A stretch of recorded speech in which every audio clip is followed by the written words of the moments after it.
As you can see, I'm healthy and still making comedy. I've been married for many long times. Love my wife dearly. I have asked audience for the last 40 years, anybody in love? Yeah? You get an interesting reaction, just like that. Sometimes there's a nice couple right up front. Only one person out of the couple raises their hand. Put your hand up, pal. We're in love. And we were having a good time. In your hand. Sometimes I get in an argument. I like to watch this. You know, I hate these perfect couples. Oh, we never fight. How long we know each other? Oh, about 6 months. You got a beauty coming up, pal. You don't mind if I watch for a few days. One thing my wife does I don't like, I get all dressed, she looks at me and goes, "You're not wearing that." Oh, no, I just put on the ugliest stuff I could find. Not going to wear this out in public. Just tried to mess myself up real good. Did a hell of a job. Nothing matches, just as I planned. I'll go change now. But people say funny things. I was in an argument with the guy the other day. Looks at me and goes, "You got a hair up your behind." I go, "Yeah, I got quite a few." "So do you, don't you?" "That's on my head, on my arms. What the hell's that got to do with anything?" I think, so what? Like, this is going to change your personality? I'm sorry I called those names. I had this little hair on my behind. I totally freaked out. And I usually like this, but I had this little hair on my behind, lost control. It's kind of gross. I had the same thing happen at a convenience store. I said, "This guy could hurry up." And the guy goes, "Keep your pants on." I said, "You're safe." Never been in a store I wanted service so bad, took off my clothes. I look at pal, you're going to look at me buck naked till I get that candy bar. Take a close look at my genitalia, because I want some service, and I want it now. People took off their clothes to get service. Walmart, have a lot of naked people roaming around. You know? People say funny things. I was in a nice conversation with a friend of mine. "Look at Bill, could I be honest with you?" "Oh, no, just keep lying like you've been doing." I thought it was all true just of that. That was a bunch of nonsense, you know. I've always thought people say things I don't understand. When I was younger around race, you know, a common thing here is if someone was really a likable black person, he's a real credit to his race. That guy's a credit to his race. You know, there's never any white people that were a credit to their race. Why? Because we're all okay. But those black people, they need all the credits they can get. Another one I never understood was there was people who say, "I don't see color. When I see a person, I just see the person. I don't even notice their color." I never heard a black person that I knew said that. I'd like to take that same person, put him in 600 black people and tell me they didn't notice. I'm going to notice I'm the only white person in this. I'm just going to get the hell out of here. I know that. But now my life has been different since the pandemic. My wife and I spend a lot of time together, and rules in my house are different now. For instance, if you have your shoes on, you have to do every goddamn thing. "Bill, you have your shoes on. You take out the trash, pick up the clean, do the laundry. I do it myself. You already have your shoes on. So I get to sit here and do nothing." The second rule is if you happen to be up. "Bill, you're already up. Could you get my coffee, make the breakfast, clog the bathroom? I do it myself. You're already up. So I get to sit here and do nothing." So now when you come to my house, I'm sitting down with my shoes off, hoping no new rules are about to emerge. There's also a person in my house named somebody that's always in trouble. Somebody's got to do something about this trash over here. Somebody's got to do something about this bathroom. Okay, there's only 2 of us, but I'll keep fucking for that guy. I know he's got a hell of a to-do list if we ever find him. Yeah, my wife thinks I should. She's worried I'm going to eat and spill stuff on myself. I have been known to do that on occasion. So she wants me to get a bib. I'm not real big on the bib idea. She says, "No, Bill, it'll be fine. It'll be a very attractive bib." Oh, that's different. I show my friends and go, "Hey, Bill, hell of a bib you got there. Stuff nothing in your bib." Well, we have a good show. You ready for a good show? This first lady I'm proud to bring up is a very funny lady. She's been working all over the place and killing it. I've known her for a long time when she was first started and a young lady. And you're going to see her. She's a really funny woman. Please welcome Amy T.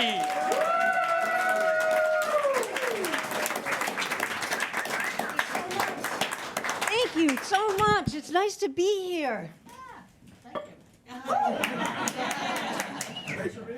I'm looking around and I feel like some of you are looking at me like, "What bathroom does she use?" It's always the one with the shortest line. I'm going to tell you that right now. So my name is Amy T. I use she, her pronouns, but by the looks of me, I know some of you are still going to call me sir. I just want you to be kind. That's all. I get mistaken a lot, and I can understand how it happens. I was at a show last weekend, and a guy looked at me. He's like, Amy T. He yells out at me in my audience, and he says, "You look like a leftover member from the Backstreet Boys." I said, "Tell me why."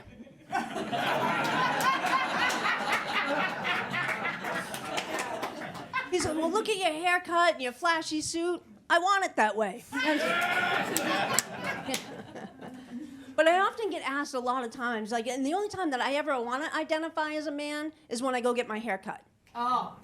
Because if I call the salon and I say my name is Amy, my haircut's $90. I call the salon and I say my name is Andy, $25. Same haircut. So just try to pay 70 cents on the dollar. But I often get asked, like, Amy T, how do you identify? You know, what are you, are you non-binary? And I'm like, I don't even know, because I'm just trying to catch up with my community. When I came out like 25 years ago, we had the LGBT. And that's it, and that's where it stopped. And now we have the LGBTQIA2 spirit, and I don't know why we just don't have the straights and heterosexuals, just lump you all together, because we have half the alphabet, so you might as well just join along. Well, the rest of you just have shh. I'd be okay if that's what you did. How do I identify? I don't even know. But like when I came out, 25 years ago, I would have been a butch lesbian or a tomboy is what they would have called me. And that doesn't really fit for me because like a butch lesbian, like I don't like camping, I don't like sports, and I don't own flannel, so that doesn't fit for me. This entire suit was bought at the men's section at Macy's.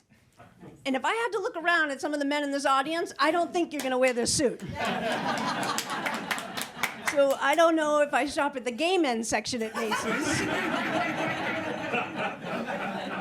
don't even know how at this point, I'm middle-aged with a muffin top.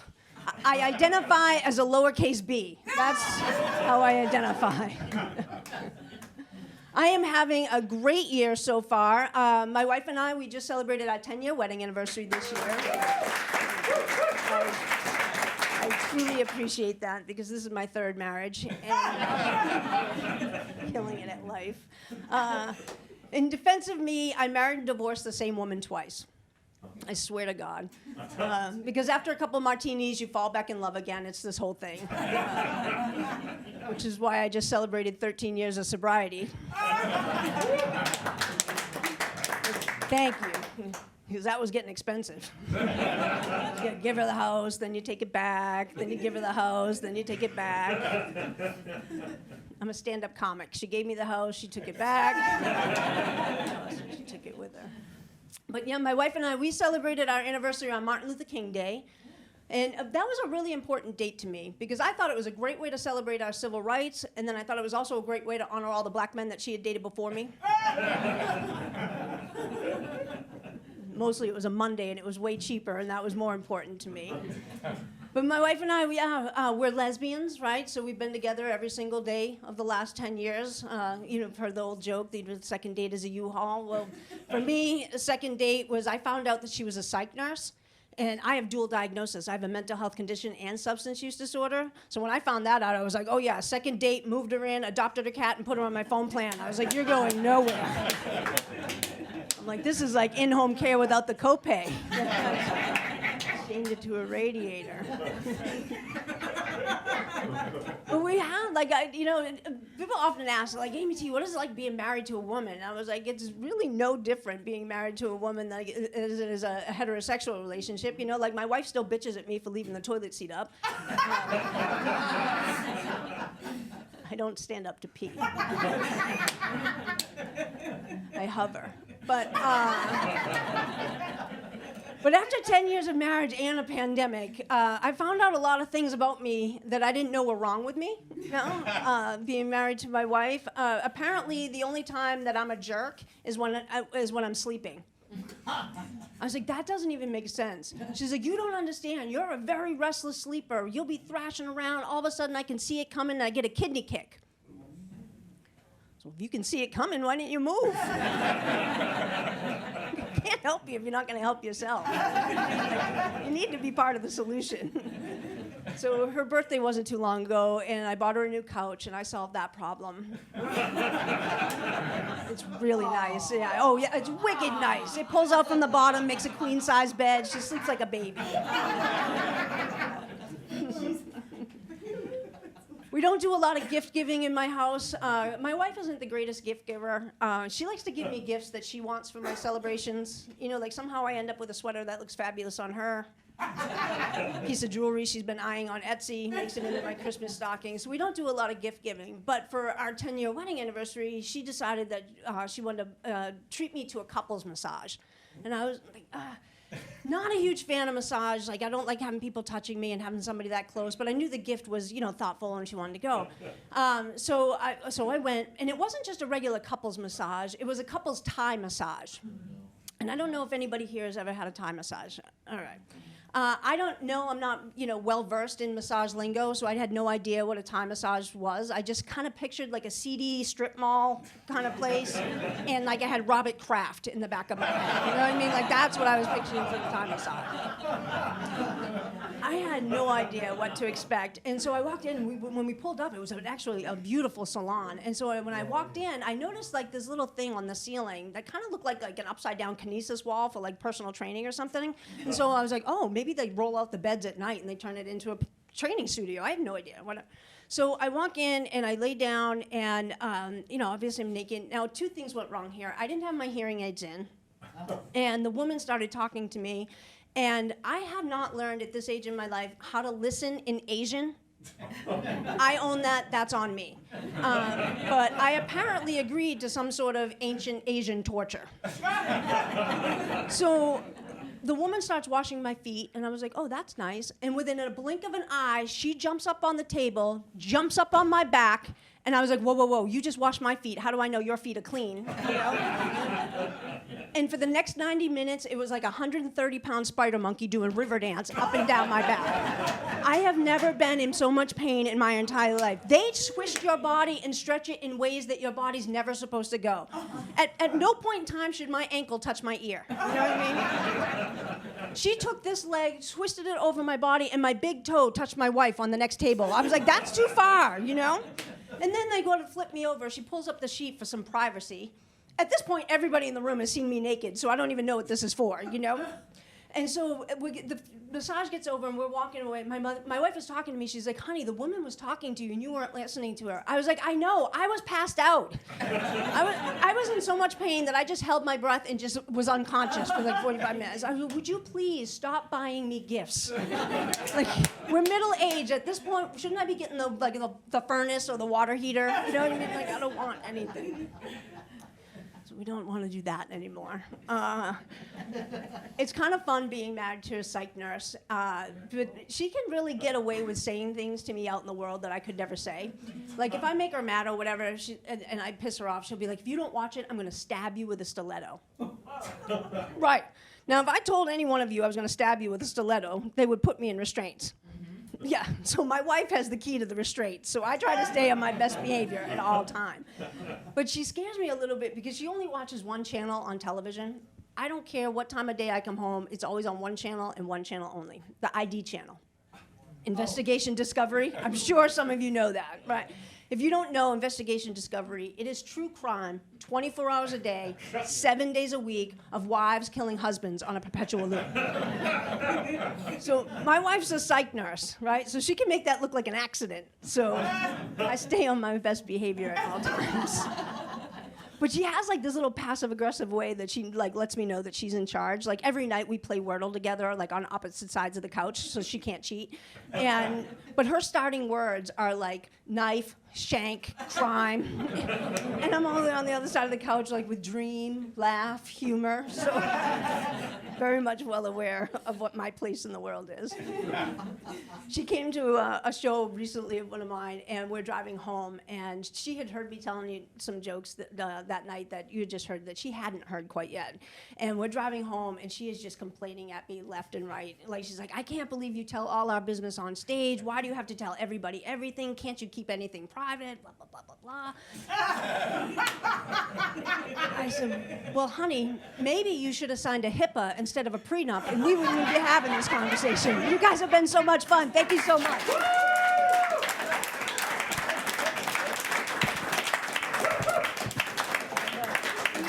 That's Amy T.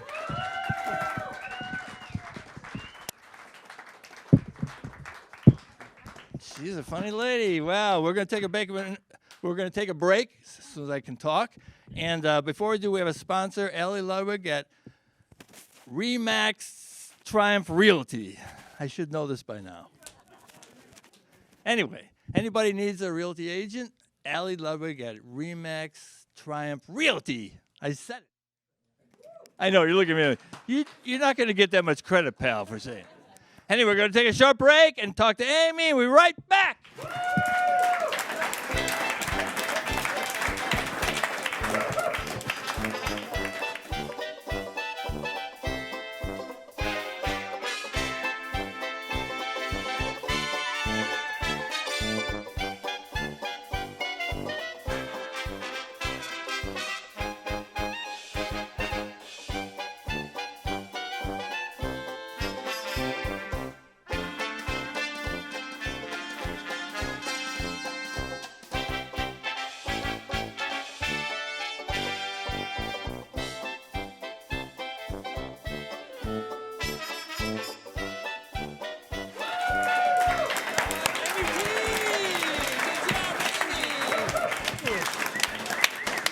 So look, Amy and I have known each other quite a while.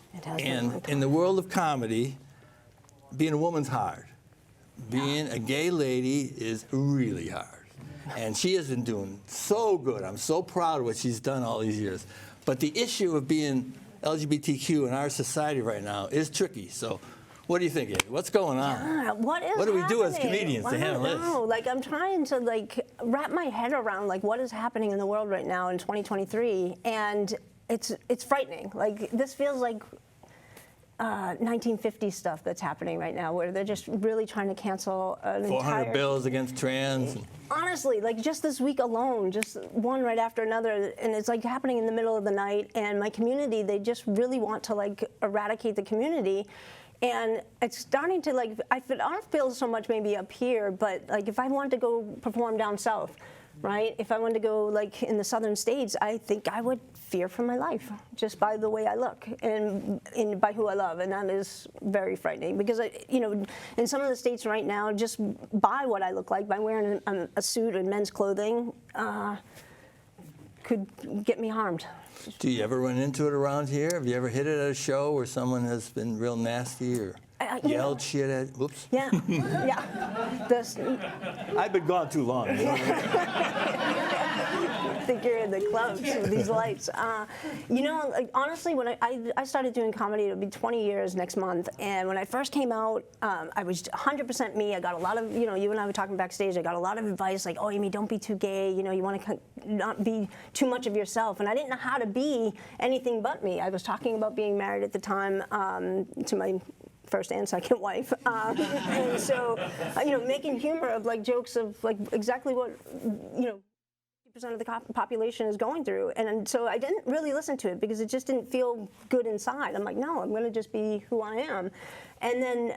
I would say in the recent years, where the political climate has changed drastically, now I have a little bit more hesitation. I'm much more aware of my surroundings leaving a club, depending on where I am in the community, depending where I am in the Northeast, in the New England area. I'm much more aware, and I have had some really horrible things yelled out at me. Like the guy that yelled at me about being the Backstreet Boy, I couldn't even take that serious. You know what I mean? That's I was actually genuinely curious. But there has been some hateful things, and you try to just roll with it and not give them the attention because I don't want it to take away from the rest of the show. But you know, you leave with a little bit of awareness around you that I didn't need to feel like I had to leave, you know, 5, 6, 7 years I ago. know you're working all the time now. I know you're working a lot, which means you're doing well. Yeah. I'm just wondering how often in the course of an audience, when you're doing well, can you tell there's someone? Because I know when I'm performing and you have them laughing, you feel it. And every now and then there's a person over in the corner that ain't laughing at all. Yeah, they're like this. What the hell is the matter with that person? Right. And it gets in your head. Yeah. You know, Yeah. you're doing your act like everything's fine, and the whole time you're going, why is that person looking like that? Right, there'll be 300 people, and you focus on that one person. Absolutely. But with you being so different, you wonder if you're thinking, is this a hater? Is this a... Yeah, where I probably was like, well, maybe I'm not funny. You know what I mean? Like now it's just different. Like you are thinking about it a little bit different. But I'm hoping, like, you know, the set that you guys saw tonight, that I'm hoping like maybe like one audience member at a time, you're just changing their perception of like, maybe I'm not that scary. I am the same. I am, you know, I have the same kind of dynamics with my wife as other people do at home, that we have playful, and there's nothing to be afraid of just because maybe I have a shorter haircut than you want to be, or I don't know. I mean, I wish I could understand. And you know, my trans brothers and sisters are very, very scary right now, and I can appreciate. You know, if you're not living in the body that you want to be, right? And then you just want to make those changes to just feel whole and have just a normal human experience. I don't even know if normal is the right word, but you just want to have a human experience of just being in the world. Accept it for who you are. Yeah, just Pretty being simple. who you are. Yeah. Like, exactly. You're not hurting anybody else. You're not trying to, you know, thinking about the kids. Like, nobody's going after kids or anything like that. You know, it's interesting. We had a little conversation before the show. We haven't seen each other in a while. And when she's talking about some people we know, telling her what she should do when she was starting out, like, you can't be doing that lesbian stuff. You got to do that. All comics run into that, where you got some expert, so-called expert, telling you what you should do. I had it too. I was telling her. I had it too, you know. Go get a Mad magazine or something. You know, I want to do my own stuff. That's what makes this fun. Right. So the fact that you didn't listen to that is great. I think it's great. And just like being, you know, trying to raise awareness for like mental health, the mental health community. You know, there's like a lot of stigma around that. The stigma around the LGBTQ plus community. And if you can just change one mind at a time, and like hopefully you turn people that you can get people to be allies. That's a. Well, it's hard to do this period. Yeah. And it's hard as a woman. And it's really hard to be a gay lady doing this. Well, comedy in general, it's hard. I don't care what gender. And then when you add a couple of layers of a couple difficulty. of layers of just adversity. But yes. so good to see you. Oh my God, thank you. And it's been so great to have Yes, you here. thank We you got to so wrap much. it up. Amy T!